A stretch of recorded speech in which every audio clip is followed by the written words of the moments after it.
Alfabeterne findes, alfabeternes regn.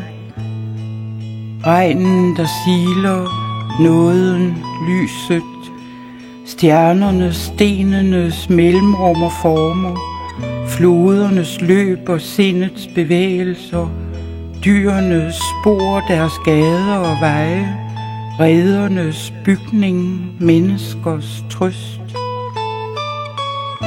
Dagslys i luften, musvågens tegn, solens og øjets samvær i farven, den vilde kamille ved husenes dørtrin, snebunken, vinden, hushjørnet, spurven.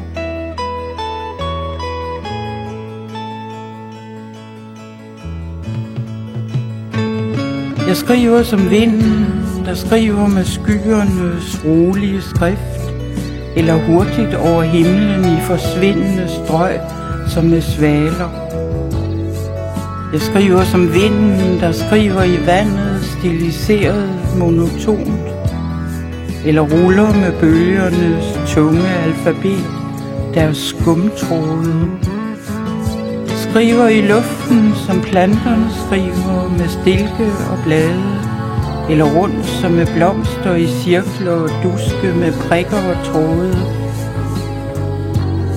Jeg skriver som strandkanten skriver, en bræmme af skalddyr og tang, eller fint som med perlemor, søstjernens fødder og muslingens slim.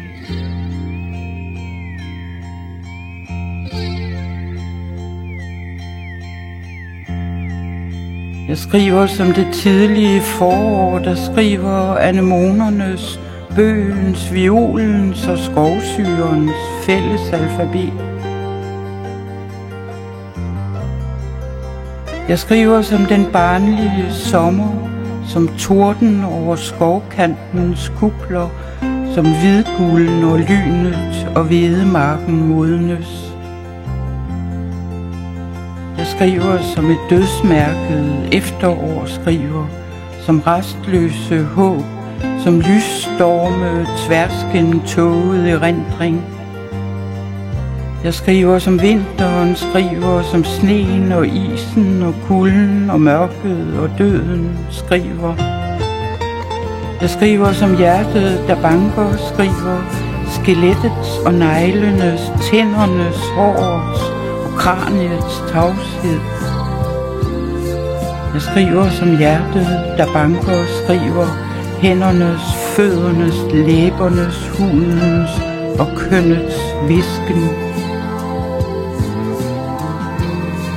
Jeg skriver som hjertet, der banker, skriver, lungernes, musklernes, ansigtets, hjernens og nervernes lyde. Jeg skriver som hjertet, der banker, skriver, blodets og cellernes, synernes, grådens og tungens råb.